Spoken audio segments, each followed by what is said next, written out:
When I first came to Oklahoma City, it was in 1973, and I had been assigned to John Carroll School as a junior high teacher.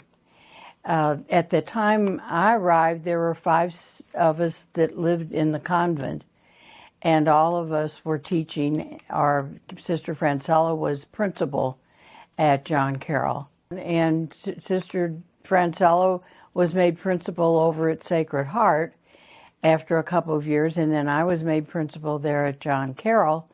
And then I think two of the sisters then retired. In fact, when I became principal, pretty much everybody left, which was a little, scary, but Sister Eloise and I held down the fort then. It was always, my experience of it, my time there was always that it was a place of joy.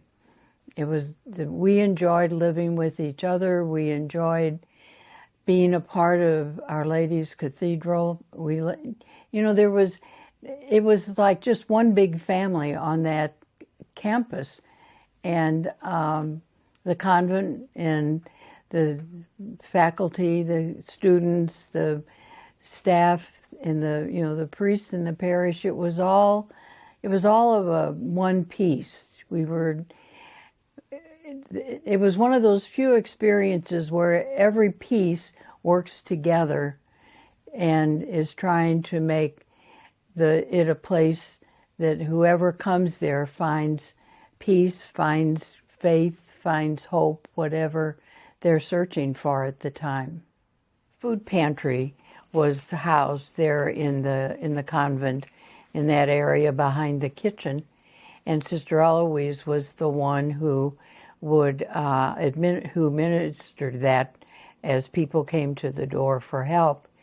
We used to occasionally, when the seventh graders were preparing for confirmation, we'd have like a retreat day over at the convent, and they'd have the yard where the kids could have their, the seventh graders would have their breaks and do what seventh graders do. And then we'd have prayer time in the chapel. And that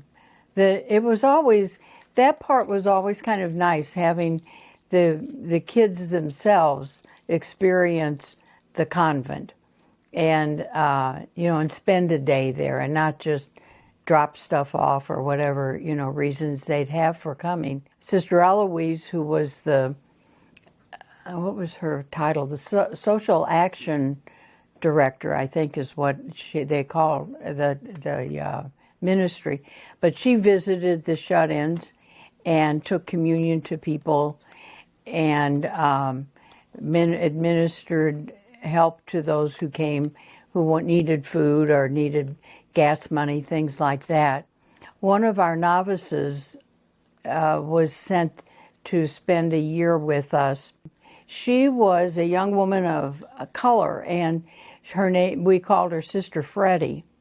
And she was a beautiful musician, and she played the trumpet, I think it was. And she got a group of the 8th grade boys. I think there were about 3 or 4 of them that all loved music, and they would have these little jam sessions up there at the front of the convent by the main, that big front door. They would come in there, and we would have this great music sometimes in the evening. And I just hope that the convent becomes like a home away from home for all those who work there and children who are served there, who grow there, that they'll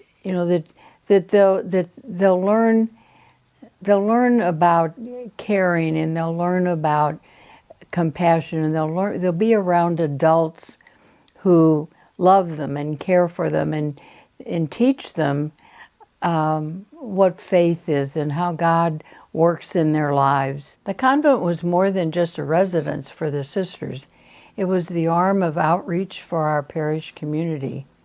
Over the years, it served as a food pantry, a place for confirmation retreats, a spot for school board retreat evenings, an extension of the school, and even as a site for piano lessons for children.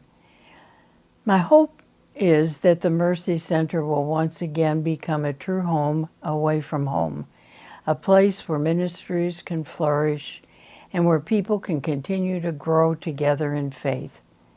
The renovation of the Mercy Center will inspire so much hope for so many people for generations to come.